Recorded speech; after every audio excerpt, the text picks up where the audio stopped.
सब कुछ करने वाला ये परमात्मा है। निमित्त तो भगत जी किसी को भी बना दे। और देखो हम है ना, देखो जब तक हम पूर्णतया से अपने एक इस परमात्मा पे आश्रित नहीं होंगे, बात नहीं बनेगी। चाहे कोई कितना ही संगत में, चाहे कोई पैसे वाला भगत हो, चाहे कोई कितना ही पद पोस्ट वाला भगत हो, चाहे कोई कितनी ही सेवा कर रहा हो, हमने सबको समान नजर से देखना है। आज दास ने यहां देखा कुछ भगत ऐसे थे, अब मेरे पास में और भगत भी बैठे हैं, सच्चाई भगत जी सच्चाई, ये नहीं होना चाहिए भगत जी। वो कौन है फिर? हमारा परमात्मा समदृष्टि है ना। हमारे परमात्मा ने कभी किसी बड़े भगत को अपने पास बैठा के वहां सत्संग सुनाया क्या? सबको एक समान लाइन में लगना, सबको एक समान भंडारा, सबको एक समान पंडाल में नहाना धोना, सब है ना। और हम यहां पे क्या कर रहे हैं? मैं कोई स्पेशल हो गया भाई? परमात्मा की नजरों से गिर जाओगे, मेरा कुछ नहीं बिगड़ेगा। मेरे अंदर वो चीज नहीं है कि तुम यहां आके सच्चाई भगत जी एकदम से नीचे झुकोगे तो मेरे अंदर कोई अहंकार आ जाएगा। नहीं, परमात्मा ने अहंकार को मार के फिर दास को सेवा दी है। नहीं तो बहुत बैठे हैं, बड़ी बड़ी तोप बैठी है संगत में 20-20 साल से, जो अपने दादा गुरु जी से नाम लिए हुए ना, आज वो भगोड़े बन के घूम रहे हैं।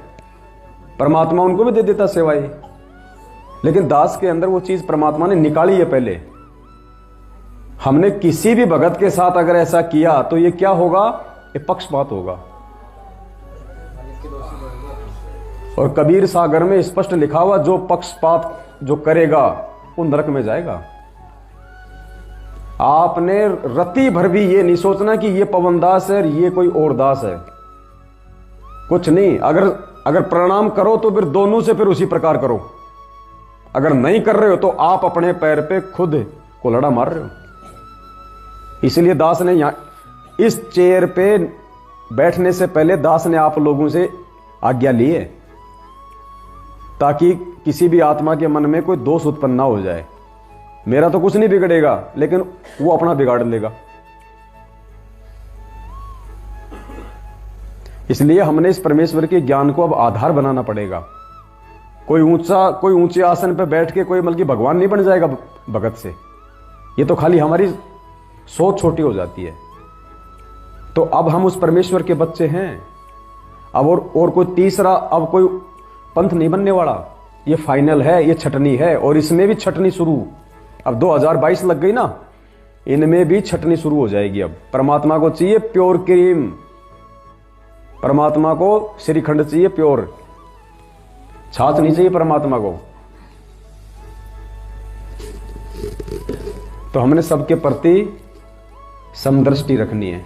भगत चाहे छोटा हो, चाहे बड़ा हो, चाहे काला हो, चाहे गोरा हो, चाहे बहन हो, चाहे भाई हो, चाहे पैसे वाला हो, चाहे गरीब हो, सबके प्रति हमने समान दृष्टि से ही हमने व्यवहार करना है।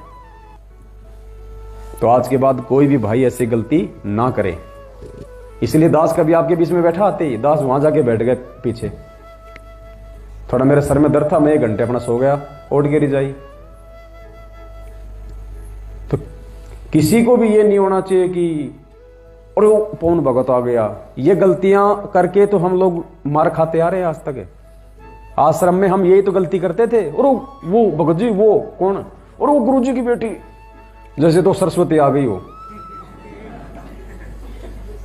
तो ये हमारे अंदर जब तक ये भाव रहेंगे तब तक हमारे अंदर कमजोरी है, तब तक हम इस परमात्मा को प्राप्त करने योग्य नहीं होंगे। अब आगे